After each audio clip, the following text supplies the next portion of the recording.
Into the Darkness, Chapter 7. "Get out of here, now!" Brutaka shouted to Matoro. "Get back to the other Toa. I'll handle Makuta." "As you handled the Toa Nuva and the Toa Anika," sneered Makuta.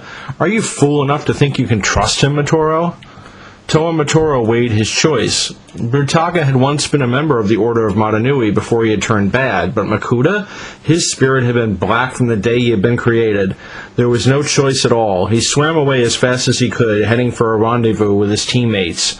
"You cost me the Nui Stone," growled Makuta, hurling a burst of shadow energy at Brutaka. "You have become an annoyance."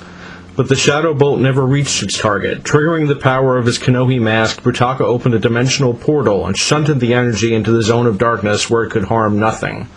"Then let's see if I can move up to an irritation," said Brutaka, firing his own blast of energy from his sword. The blast knocked Makuta's weapon from his hand. "You know, Makuta, we could do this all day, but it won't get you what you want." "And that is?" asked Makuta, even as he used his control over gravity to slam Brutaka into a nearby mountain. "Ow," said Brutaka. "Well, you don't want the Mask of Life. If you did, you would never have hired those bumbling Paraka to get it for you. But you do want to be there when it's found, pulling everyone's strings. You want to decide who has it, how they use it, and when. Am I getting warm?" "A little too warm for comfort," answered Makuta, throwing a stasis field around Brutaka.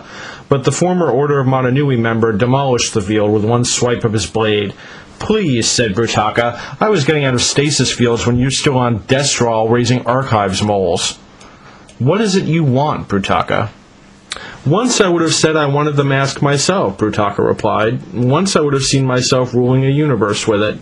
Now I guess you could say my vision's improved, and I just want to see you sweat." Brutaka smiled. "Oh, and by the way, Nocturne had the mask last I saw, but Hydraxon was about to take it away from him, and who knows what that lunatic will do with it, so maybe you better go see."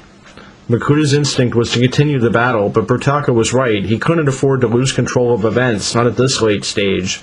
"This isn't over," warned the Master of Shadows. Brutaka ran a finger along the razor-sharp edge of his sword. "Oh, Makuta, I'm counting on that."